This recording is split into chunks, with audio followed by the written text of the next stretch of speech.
Friends, എല്ലാവർക്കും നമസ്കാരം. നിങ്ങൾ ഏവരും കാത്തിരിക്കുന്ന രേവതിയുടെയും സച്ചുടെയും ഇന്നത്തെ വിശേഷത്തിലേക്ക് എല്ലാ കൂട്ടുകാർക്കും സ്വാഗതം. എല്ലാവർക്കും നല്ലൊരു ദിവസം ആശംസിച്ചുകൊണ്ട് തന്നെ നമുക്ക് ഇന്നത്തെ സൂപ്പർ ഹിറ്റ് വിശേഷത്തിലേക്ക് കടന്നാലോ. അതിനു മുമ്പായിട്ട് ആരെങ്കിലും നമ്മുടെ ഈ ചാനൽ ആദ്യമായിട്ട് കാണുന്നുണ്ടെങ്കിൽ ഒന്ന് സബ്സ്ക്രൈബ് ചെയ്ത് വെച്ചോളൂ കേട്ടോ. അതിനോടൊപ്പം മാക്സിമം എല്ലാവരും നമ്മുടെ വീഡിയോ ഇഷ്ടപ്പെടുന്നുണ്ടെങ്കിൽ ഒരു ലൈക്കും കൂടി ഒരു ഹൈപ്പും അടിച്ചിട്ട് വീഡിയോ കാണാൻ വേണ്ടി ശ്രമിക്കണേ. അപ്പൊ നേരെ വിശേഷത്തിലേക്ക് തന്നെ കടക്കാണ്. അങ്ങനെ രണ്ടും കൽപ്പിച്ചാണ് രേവതിയും സച്ചിയും ഇറങ്ങി തിരിച്ചിരിക്കുന്നത്. അങ്ങനെ നമ്മുടെ രേവതിയും സച്ചിയും എല്ലായിടത്തുനിന്നും തെളിവുകൾ ശേഖരിക്കാൻ നടക്കുന്നുണ്ട്. അങ്ങനെ പാസ്പോർട്ടൊക്കെ റെഡിയാക്കാൻ പോവുകയാണ്. പക്ഷേ ശ്രുതിക്കാണെങ്കിൽ ഉറക്കമില്ല, ഊണില്ല, ആ ഒരവസ്ഥ. അങ്ങനെ നമ്മുടെ ശ്രുതി മീരയെ കാണാനായിട്ട് പോവുക. മീര ചെന്ന് പറഞ്ഞു, അല്ല മീരയുടെ അടുത്ത് ചെന്നപ്പോഴത്തേക്ക് മീര പറഞ്ഞു, അത് പിന്നെ ശ്രുതി നീ സൂക്ഷിച്ചോ, കാരണം രേവതി എന്നോട് എല്ലാ A to Z കാര്യം വരെ ചോദിച്ചിട്ടുണ്ട്. ആദ്യം ഞാൻ പറഞ്ഞു വെച്ച കാര്യമാണോ ഇപ്പോഴൊന്നും പറഞ്ഞതെന്നും എനിക്കറിയില്ല. കാരണം ഞാൻ എന്തൊക്കെയോ പറഞ്ഞു പിടിപ്പിച്ചു, ഞാൻ എങ്ങനെയൊക്കെയോ ഇവിടെ നിന്ന് പറഞ്ഞയച്ചത്. അതുകൊണ്ട് രേവതി നീ സൂക്ഷിച്ചോളാൻ പറഞ്ഞപ്പോഴത്തേക്കും എന്താ മീര ഞാനിനി ചെയ്യേണ്ടത്? ആകെപ്പാടെ സമാധാനമില്ല, ഉറങ്ങാൻ പോലും പറ്റുന്നില്ല എനിക്ക്. അതെ, നീ ചെയ്തു വെച്ചപ്പോ ആലോചിക്കണമായിരുന്നു. ഇടി, കള്ളം പറയുന്നതിനൊക്കെ ഒരു പരിധിയില്ലേ? നീയെ കുറച്ച് ഹൈപ്പ് കുറച്ചുള്ള കള്ളം പറയത്തില്ലായിരുന്നോ? ഇത് മലേഷ്യയിലാണ്, അച്ഛൻ കോടീശ്വരനാണ്, ഇപ്പൊ എന്തേ ജയിലിൽ വരെയാണ്. ഇതൊക്കെ പറയേണ്ട വല്ല കാര്യം നിനക്ക് ഉണ്ടായിരുന്നോ? അതുകൊണ്ടല്ലേ ഇപ്പൊ ഇതൊക്കെ അനുഭവിക്കേണ്ടി വരുന്നത്. എടി നീ ഓർത്തോ, പല നാൾ കള്ളൻ ഒരു നാൾ പിടിയില്. അങ്ങനെ പിടിയിലാകുന്നതിന് മുമ്പ് ഒരൊറ്റ വഴിയേ ഉള്ളൂ. എന്താടി ആ വഴി എന്ന് നമ്മുടെ ശ്രുതി ചോദിക്കാം. അപ്പോഴത്തേക്കും പറഞ്ഞ അത് വേറൊരു വഴിയുമല്ല. എടി ശ്രുതി, നീ കാലെ ചെന്നങ്ങ് വീണ് കിടക്കുക. അയ്യോ എന്നോട് ക്ഷമിക്കണേന്നും പറഞ്ഞങ്ങോട്ട് നിലവിളിച്ചങ്ങ് കരയാന്ന് പറഞ്ഞപ്പോഴത്തേക്കും നീ ഒന്ന് പോടി, ഞാൻ ഇത്രയും വരെ കൊണ്ടെത്തിച്ചത് എന്തിനാണെന്ന് നിനക്കറിയാലോ. ഞാൻ ഇത്രയും വരെ കൊണ്ടെത്തിച്ചത് വേറെ ഒന്നിനുമല്ല.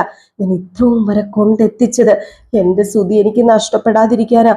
ആ കുടുംബം, ശ്രുതി, അതുപോലെ ഇനി ഞങ്ങൾക്ക് ഉണ്ടാകുന്ന കുട്ടികള്, അതൊക്കെ എനിക്ക് വേണോടി.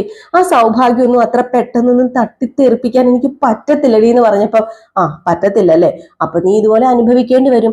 ഇനിയും പല കള്ളങ്ങൾ പറയേണ്ടി വരും. ദേ നിന്നെ സച്ചിയും രേവതിയും നിന്റെ ആ അമ്മായിയമ്മയില്ലേ, സാധനവും കൂടെ പിടിച്ചു കഴിഞ്ഞാലേ തീർന്ന്. പിന്നെ നിനക്കത് സെൻട്രൽ ജയിലിൽ പോയി കിടക്കാം.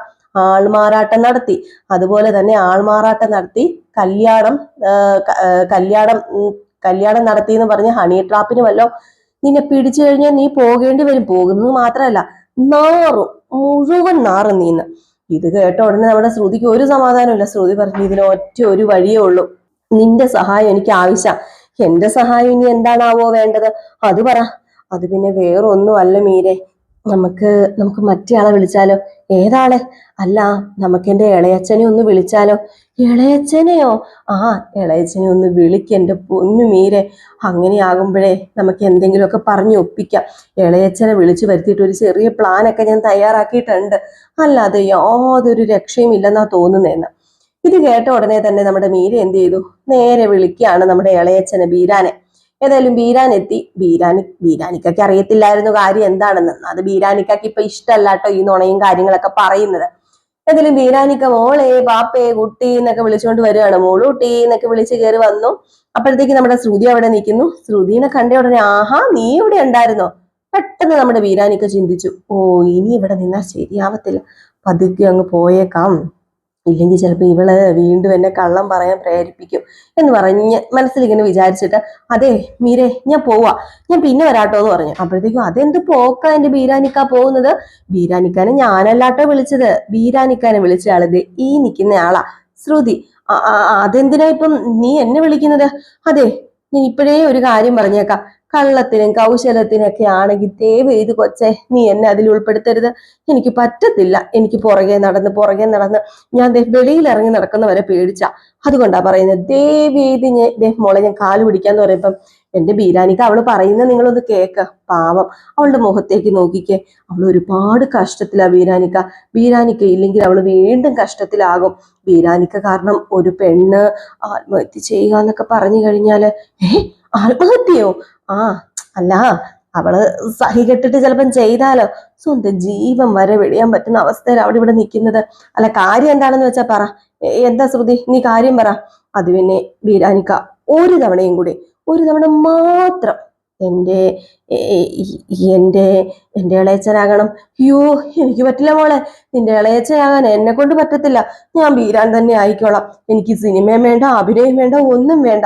എനിക്ക് കള്ളം പറയാൻ പറ്റത്തില്ല.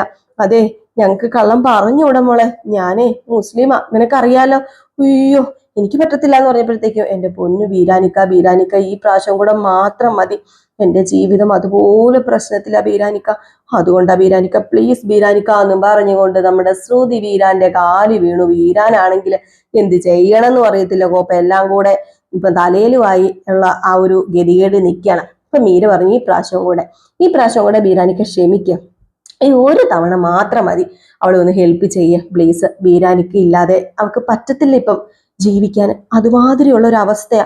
അവളുടെ കാര്യം ഭയങ്കര കഷ്ടത്തിലാണെന്നേ.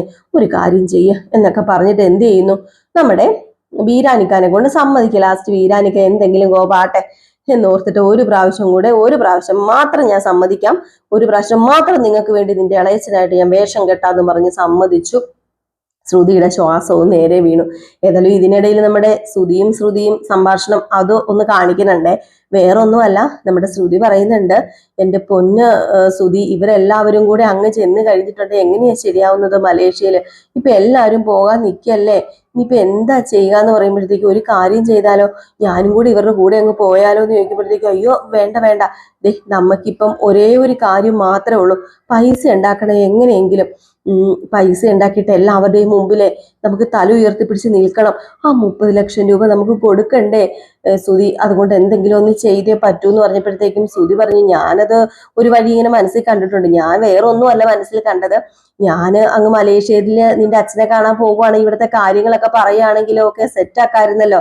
അങ്ങനെ ഞാൻ മനസ്സിൽ വിചാരിച്ചേക്കുന്നെന്ന് പറഞ്ഞപ്പോഴത്തേക്കും വേണ്ട വേണ്ട ശ്രുതി മലേഷ്യക്കൊന്നും പോവണ്ട.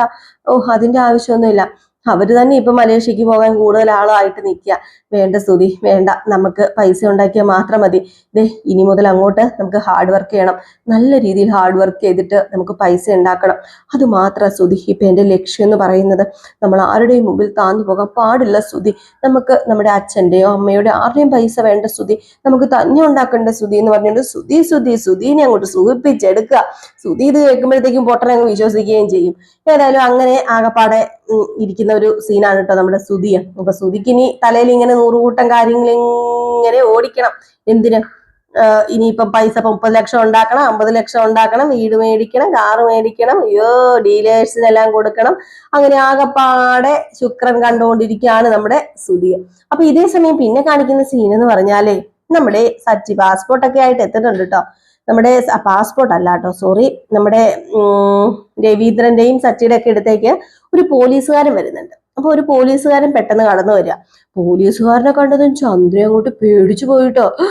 എന്റെ പൊന്നോ, തുടങ്ങിയോ അവൻ, വീണ്ടും അവൻ തുടങ്ങിയോ. അവൻ ഇന്നലെ എങ്ങാണ്ട് പോയി കുടിച്ച് എവിടെയോ കൂത്താടിയിട്ട് ദേ ഇപ്പൊ അത് അന്വേഷിക്കാൻ വേണ്ടി പോലീസ് വന്നിട്ടുണ്ട്. എന്റെ ദൈവമേ, കുറെ നാളായി ഇവിടെ പോലീസ് കയറി ഇറങ്ങിയിട്ട് വീണ്ടും തുടങ്ങിയോ അവന്റെ വതുപ്പ് എന്ന് പറഞ്ഞുകൊണ്ട് നമ്മുടെ ചന്ദ്ര.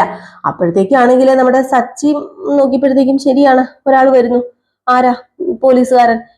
ഞാനൊന്നും ചെയ്തില്ലല്ലോ, ഞാനല്ലേ ഇവിടുത്തെ ഏറ്റവും വലിയ തലതെറിച്ചവന്. ഇനിയിപ്പോ ആരായിരിക്കുന്നു ഇങ്ങനെ മനസ്സിലിങ്ങനെ ചിന്തിച്ചോണ്ടിരിക്കുമ്പോഴത്തേക്ക് ശ്രുതി പറയുന്നുണ്ട്, ഇത് സച്ചിനെ തിരക്കി തന്നെ വന്നതാ. അപ്പൊ രവീന്ദ്രൻ വന്നിട്ട് പറഞ്ഞു, നിങ്ങളൊന്നും മിണ്ടാതിരിക്കുന്നുണ്ടോ? എന്റെ പൊന്നു ചന്ദ്രൻ, നീ ഒന്നും മിണ്ടാതിരിക്കും, കുറെ നേരമായില്ലേ തുടങ്ങിയിട്ട്. മനുഷ്യൻ കേട്ട് കേട്ട് കേട്ട് കേട്ട് മടുത്തു. എന്തോന്ന്? അവരെന്തെങ്കിലും ആവശ്യത്തിന് വന്നായിരിക്കും, അല്ലെങ്കിൽ പോലീസുകാരങ്ങോട്ട് വന്ന ഉടനെ വിഴുങ്ങിക്കൊണ്ട് പോവല്ലേ. എന്റെ പൊന്നു ചന്ദ്രൻ മിണ്ടാതിരിക്കുന്നുണ്ടോ എന്ന് പറഞ്ഞപ്പോഴത്തേക്കും നിങ്ങൾക്ക് അങ്ങനെ പറഞ്ഞാൽ മതി, ചെല്ല ഇപ്പം കൊണ്ടുപോകുന്നതാണ് സച്ചിനെ കയറ്റിക്കൊണ്ടോന്നൊക്കെ പറഞ്ഞിങ്ങനെ ചന്ദ്ര. അപ്പോഴത്തേക്ക് വീണ്ടും ഒന്ന് അടങ്ങ് നീ എന്ന് പറഞ്ഞു. ഇതിൽ പോലീസുകാരനെ അടുത്തെത്തിയപ്പോഴത്തേക്ക് രവീന്ദ്രനെ എന്ത് ചെയ്യുന്നു ചോദിച്ചു. അപ്പോഴത്തേക്ക് സച്ചിക്ക് വിശ്വാസം വീണിട്ടു. സച്ചി എന്റെ ദൈവമേ, എന്നെ തിരക്കിയല്ലോ, അച്ഛനെ തിരക്കിയാണല്ലോ എന്നിങ്ങനെ മനസ്സിൽ വിചാരിക്കാം. അപ്പോഴത്തേക്ക് രവീന്ദ്രൻ ചോദിച്ചു, എന്താ സാർ കാര്യം? അത് പിന്നെ ഞാൻ വന്നതേ പാസ്പോർട്ട് വെരിഫിക്കേഷൻ ആണ്. അപ്പോഴത്തേക്കുമാണ് മനസ്സിലായത്, പാസ്പോർട്ടിന് അപേക്ഷ കൊടുക്കുമ്പം ഈ പോലീസിന്റെ ഒരു വെരിഫിക്കേഷൻ ഉണ്ടല്ലോ, ആ ഒരു വെരിഫിക്കേഷന് വേണ്ടിയിട്ടാണ് നമ്മുടെ പോലീസ് വന്നിരിക്കുന്നത്.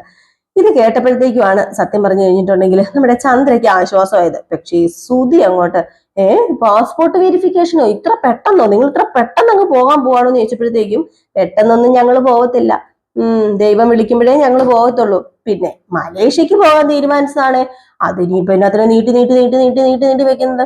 അതുകൊണ്ട് ഞങ്ങൾ അങ്ങ് തീരുമാനിച്ചു മലേഷ്യക്ക് അങ്ങ് പോകാനായിട്ട്. ഇനിയിപ്പൊ നീട്ടണ്ടേ കുറുക്കണ്ടേ ഒന്നും കാര്യമില്ല അച്ഛാ, എന്താന്ന് വെച്ചിട്ടുണ്ടെങ്കിൽ ചെയ്തു കൊടുക്കാൻ പറയാണ്. അങ്ങനെ പോലീസുകാരൻ വന്നു. പോലീസുകാരൻ അതും ഇതൊക്കെ ചെയ്തുകൊണ്ടിരുന്നപ്പോഴത്തേക്കും ശ്രുതിക്കാണ് ഒരു സമാധാനം ഇല്ല കേട്ടോ. ശ്രുതി ഇതൊക്കെ കണ്ടിട്ട് ആകപ്പാടെ അന്തം വിട്ടിരിക്കും. ഇപ്പൊ എന്ത് ചെയ്യും എന്റെ ഈശ്വരാ, യാതൊരു വഴിയില്ല, ഒരു ഗതിയുമില്ലല്ലോ എന്നൊക്കെ ആലോചിച്ചിങ്ങനെ ഇരിക്കുകയാണ്.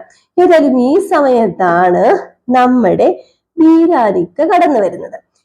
ബീരാനിക്ക കടന്നു വരുമ്പോഴത്തേക്കും പോലീസ് അവരെ വെരിഫിക്കേഷൻ നടത്തിക്കൊണ്ടിരിക്കുകയാണ്. അപ്പൊ ഇതിനിടയിൽ ഞങ്ങൾ മലേഷ്യയിൽ പോവുകയാണ്. ഞങ്ങൾ മലേഷ്യയിൽ അവിടെയാണ് എൻ്റെ മരുമകളുടെ വീട്. അവിടുത്തെ വലിയ കോടീശ്വരിയാണ് ഈ നിൽക്കുന്ന എൻ്റെ മരുമകള്. ഞങ്ങൾ അങ്ങോട്ടേക്ക് പോവുകയാണ് എന്നൊക്കെ ഇങ്ങനെ പോലീസിനോട് പറയണം. അപ്പോഴത്തേക്ക് പതുക്കെ നമ്മുടെ ശ്രുതി എന്ന് പറയുന്നുണ്ട്, ആന്റി ജയിലിലാണ്, എൻ്റെ അച്ഛനൊന്നും പറഞ്ഞേക്കരുത്, അങ്ങനെയൊക്കെ പറഞ്ഞു കഴിഞ്ഞിട്ടുണ്ടെങ്കിലേ അതൊക്കെ ഭയങ്കരമാണ്, നമുക്ക് കേസും വയ്യാവേലിയൊക്കെ ഉണ്ടെന്ന് അറിഞ്ഞാലേ പാസ്പോർട്ട് കിട്ടത്തില്ല, വെരിഫിക്കേഷൻ സക്സസ് ആവത്തില്ല എന്നൊക്കെ പറഞ്ഞപ്പോഴത്തേക്കും ആണോ എന്ന് പറഞ്ഞ് നമ്മുടെ ചന്ദ്ര പതുക്കെ അങ്ങോട്ട് ഒതുങ്ങി കേട്ടോ. ഇനിയിപ്പം മലേഷ്യയിൽ പോകാൻ പറ്റാതെ വന്നു കഴിഞ്ഞാൽ എന്തൊരവസ്ഥ നമ്മുടെ ചന്ദ്രയുടെ. ഏതായാലും ഈ സമയത്ത് നമ്മുടെ ബീരാനിക്ക വന്നിട്ട് ഇങ്ങനെ നിൽക്കുക. ബീരാനിക്ക വന്നു. ബീരാനിക്ക ഇങ്ങനെ നിൽക്കുന്നു. ഇവിടെ എന്താ പോലീസും ആൾക്കൂട്ടം ഒക്കെ, ഇതെന്ത് പറ്റി പോലീസ് ഇവിടെ വന്നിരിക്കുന്നതെന്നൊക്കെ ഇങ്ങനെ മനസ്സിൽ വിചാരിച്ച് ബീരാനിക്ക വാതിലിന്റെ അവിടെ വന്ന് നിപ്പുണ്ട്. ഏതായാലും പെട്ടെന്ന് നോക്കിയപ്പോഴത്തേക്കും നമ്മുടെ ശ്രുതി കാണുകയും ചെയ്തു കേട്ടോ. ശ്രുതി നോക്കിയപ്പോഴത്തേക്കും നമ്മുടെ ബീരാനിക്ക നിൽക്കുന്നു. ഏതായാലും ശ്രുതി നേരിട്ടത് കണ്ടു എന്ന് പറയുന്നതിനേക്കാൾ നല്ലത് അവിടെ നിൽക്കുന്ന വേറെ ആരെങ്കിലും കാണുമ്പം ശ്രുതി പെട്ടെന്ന് ആശ്ചര്യത്തോടു കൂടി ഇങ്ങനെ നോക്കുന്നതൊക്കെ ആണല്ലോ. അതാണല്ലോ അതിൻ്റെതായ ഒരു ഇത്. അപ്പൊ അതുകൊണ്ട് എന്ത് ചെയ്തു, നമ്മുടെ ശ്രുതി അനങ്ങിയില്ല.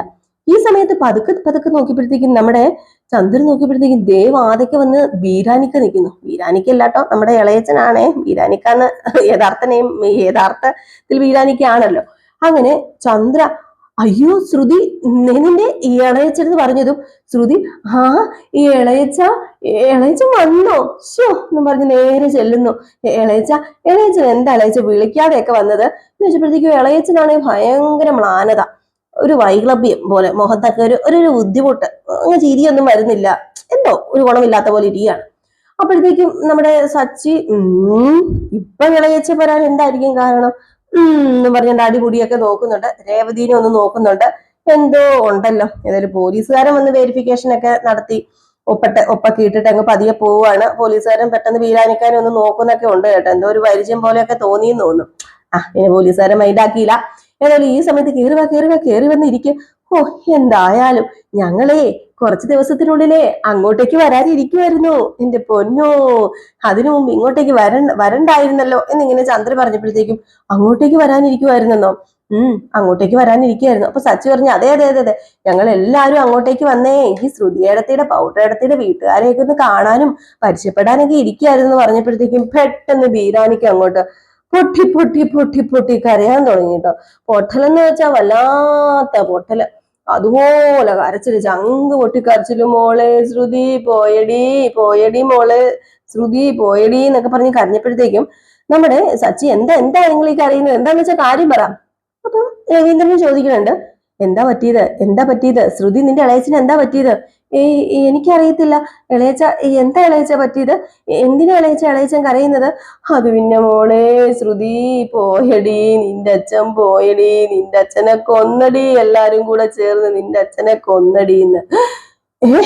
അച്ഛനെന്താ പറ്റിയത്, എന്റെ അച്ഛനെന്താ പറ്റിയത് എന്ന് പറഞ്ഞുകൊണ്ട് അങ്ങ് ശ്രുതിയും അങ്ങോട്ട് തുടങ്ങി. അത് പിന്നെ മോളെ നിന്റെ അച്ഛനെ കൊന്നടി, എല്ലാവരും കൂടെ ചേർന്ന് നിന്റെ അച്ഛനെ ജയിലിലിട്ട് കൊന്നടി എന്ന് പറഞ്ഞുകൊണ്ട്. അയ്യോ, പിന്നെ അങ്ങോട്ട് ഒരു കാർച്ചയും കീർച്ചയൊക്കെ ആയിരുന്നു. ഇടയ്ക്ക് ഇങ്ങനെ ഒറ്റക്കണ്ണൊക്കെ തുറന്ന് നമ്മുടെ ശ്രുതി നോക്കുന്നൊക്കെ ഉണ്ട് കേട്ടോ. അപ്പൊ അതുപോലെ കാർച്ചയും കീർച്ച്, അയ്യോ സച്ചിന്റെ ഉറപ്പിച്ചു. കാരണം ഇത്ര പെട്ടെന്ന് നമ്മുടെ ശ്രുതിയുടെ അച്ഛൻ മരിക്കണമെങ്കിലേ എന്ന് ഓർക്കണം. ഇവര് മലേഷ്യയിൽ പോകാനിരുന്നപ്പം ശ്രുതിയുടെ അച്ഛൻ മരിക്കണമെങ്കിൽ ഇതിന്റെ പിന്നിൽ എന്തൊക്കെയോ കള്ളക്കളികൾ ഉണ്ടെന്ന് സച്ചി അങ്ങോട്ട് തറപ്പിച്ച് അങ്ങോട്ട് മനസ്സിലാക്കുകയാണ്. ആകെപ്പാടെ സീൻ വളരെ വിഷയമായി. അങ്ങനെ നമ്മുടെ ശ്രുതി തല കറങ്ങി വീഴുന്ന പോലെ ചെന്നിരിക്കുന്നു. അത് പിന്നെ അവിടെ വെച്ച് സംഭവിച്ചു മോളെ, സംഭവിച്ചു. നമുക്കൊരു ചാരം പോലും കിട്ടിയില്ല മോളെ. അവരെല്ലാവരും കൂടി അങ്ങാണ്ട് എന്തൊക്കെയോ ചെയ്ത് സംസ്കരിച്ചു മോളെ. എനിക്കൊരു ചാരം പോലും കിട്ടിയില്ല, എൻ്റെ ഏട്ടന്റെ മുഖം ഒന്ന് കാണാൻ പോലും പറ്റിയില്ല മോളെ, പോയി എന്നും പറഞ്ഞുകൊണ്ട് അങ്ങ് ഭയങ്കര കരച്ചില്. ശ്രുതി ഭയങ്കര കരച്ചില്. ഏതായാലും അങ്ങനെ നമ്മുടെ സച്ചിയുടെ രേവതിയുടെ ഒക്കെ മലേഷ്യ പോക്ക് നിൽക്കാൻ പോവാണ് കേട്ടോ. നാളെ ഏകദേശം ഈ ഒരു സീനൊക്കെ കാണിച്ചിട്ടാണ് ഇന്ന് ഈ ഒരു സീനൊക്കെ കാണിച്ചിട്ടാണ് വിശേഷം അവസാനിക്കുന്നത്. പിന്നെ നമ്മുടെ രേവതിനെ തട്ടിക്കൊണ്ട് പോകുന്നൊരു സീനുണ്ട് കേട്ടോ. അത് ഇന്ന് കാണിക്കുമെന്ന് എനിക്ക് അറിയില്ല കേട്ടോ, കൺഫേം അല്ല. ഞാൻ ഒന്ന് ചെറുതായിട്ട് പറയാമേ. നമ്മുടെ രേവതി ഇങ്ങനെ പൂവിക്കാൻ പോകുമ്പോഴത്തേക്കും നമ്മുടെ ഹേമ മേഡം ഉണ്ടല്ലോ, രേവതിയുടെ പോലെ തന്നെ ഓർഡറൊക്കെ പിടിച്ച് മണ്ഡപം ചെയ്യുന്ന ഹേമ മേഡം. അപ്പൊ ഹേമ മേഡത്തിന്റെ ആൾക്കാർ രേവതിയുടെ പൂക്കൊട്ട വന്ന് എടുത്തോണ്ട് പോവുകയും രേവതി അവരുടെ പുറകെ ഓടി ചെന്ന് ഹേമയുടെ വീട്ടിലേക്കാണ് ചെന്ന് കയറുന്നത്. അവിടെ ചെല്ലുമ്പോഴത്തേക്കും ഹേമയാണെങ്കിൽ നമ്മുടെ രേവതിയോട് നമുക്ക് ഒരുമിച്ച് പോകാം, ഒരുമിച്ച് നിന്നിട്ടുണ്ട്, നമുക്ക് എന്ത് നേടാൻ പറ്റും, നീ എന്റെ സ്റ്റാഫായിട്ട് നിൽക്കുമെന്ന് പറഞ്ഞ് രേവതിനെ വശത്താക്കാൻ ശ്രമിക്കുന്നുണ്ട്. രേവതി അമ്പലും വില്ലിലും അടുക്കും. ഇതില് രേവതി അമ്പലും വില്ലിലും ഒന്നും അടുക്കണില്ല. രേവതി അവിടെ നിന്ന് എന്നെ കൊണ്ട് പറ്റത്തില്ല, എനിക്ക് ചെയ്യാനുള്ള കഴിവുണ്ടെന്നൊക്കെ പറഞ്ഞ് ഇറങ്ങി വരുന്നൊരു സീനുണ്ട്. അത് നമ്മുടെ തമിഴ് വേഷനിലുണ്ട് കേട്ടോ, മലയാളത്തിലുണ്ടോ എന്ന് അറിയില്ല. ഇപ്പൊ നമ്മുടെ തമിഴ് വേഷനിലെ പകുതി കാര്യങ്ങളും മലയാളത്തിൽ കാണിക്കണില്ല കേട്ടോ. അതുകൊണ്ടാണ്, കൺഫേം അല്ല. എന്തായാലും നോക്കാം. അപ്പൊ എല്ലാവർക്കും വീണ്ടും നല്ലൊരു ദിവസമൊക്കെ ആശംസിച്ചുകൊണ്ട് നിർത്താണ് കേട്ടോ. അപ്പൊ നെക്സ്റ്റ് വീഡിയോ ആയിട്ട് കാണാം. എപ്പോഴും പറയുന്ന പോലെ ലൈക്ക് ചെയ്യാനും ഹൈപ്പ് ചെയ്യാനും ഒന്നും മറക്കരുത്. നിങ്ങളുടെ കൂട്ടുകാരൊക്കെ നമ്മുടെ വീഡിയോസ് ഒക്കെ ഇഷ്ടപ്പെടുന്നവരാണെങ്കിൽ ഒന്ന് ഷെയറും കൂടെ ചെയ്തു കൊടുക്കണം കേട്ടോ. അതിനോടൊപ്പം തന്നെ ആരെങ്കിലും ആദ്യമായിട്ട് കാണുന്നുണ്ടെങ്കിൽ ഒന്ന് സബ്സ്ക്രൈബും കൂടെ ചെയ്തു വെച്ചാൽ. അപ്പൊ ടാറ്റ ബൈ ബൈ.